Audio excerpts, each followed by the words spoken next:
યોગ એટલે શું તે વિશે વાત કરીશું આજે. યોગ એટલે અભણ માણસો પણ એમ સમજે છે કે યોગ અમે કરી શકીએ એમ નથી. ભણેલા તો ના સમજે પણ અભણ માણસો પણ એમ સમજે છે.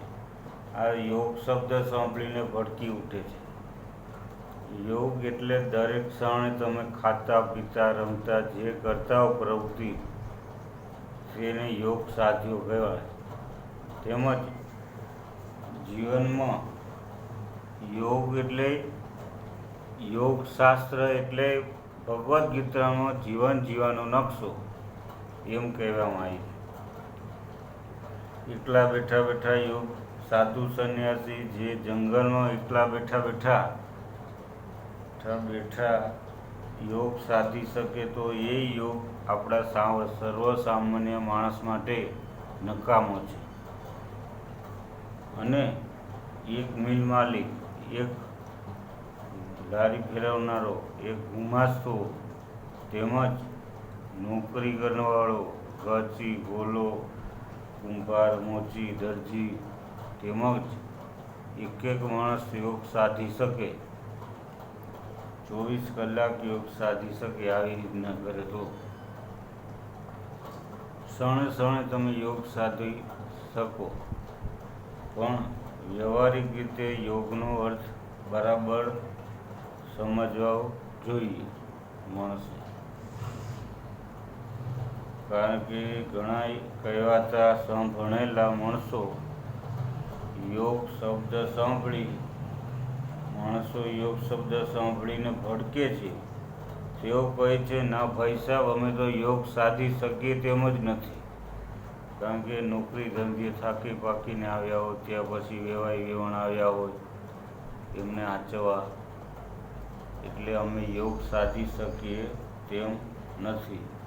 તેમજ રેશનીની દુકાને લાઈને ઊભા રહેવાનું, નોકરી ધંધામાં સાંજે ઘેર આવ્યા હોય થાક્યા પાક્યા, આ બધું જાણીને યોગ શબ્દનો અર્થ જ આખો જુદો કરી નાખ્યો.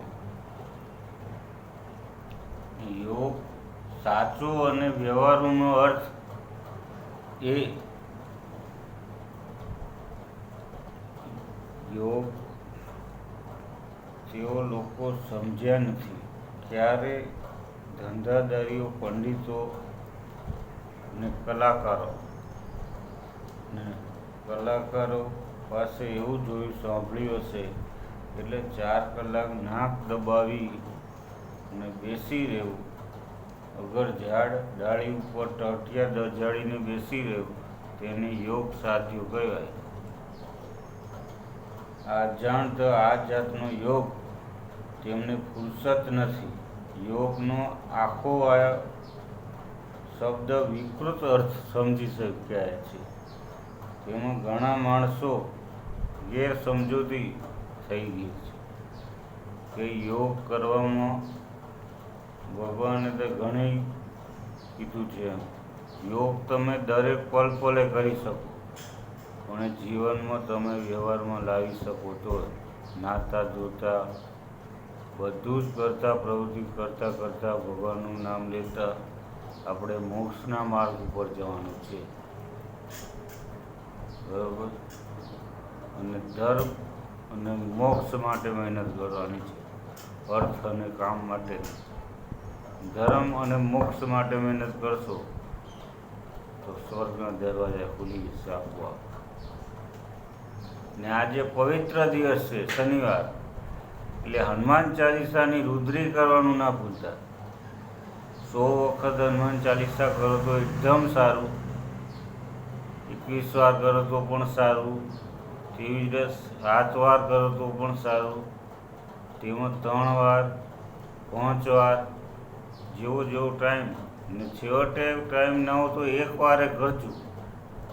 હનુમાન ચાલીસા 1 વારે તમે કરશો ને તોય ચમત્કારી જડીબુટી. બરોબર? આજ પૂરતું આટલું. જય શ્રી રામ. વિજય પટેલને સબસ્ક્રાઈબ કરો.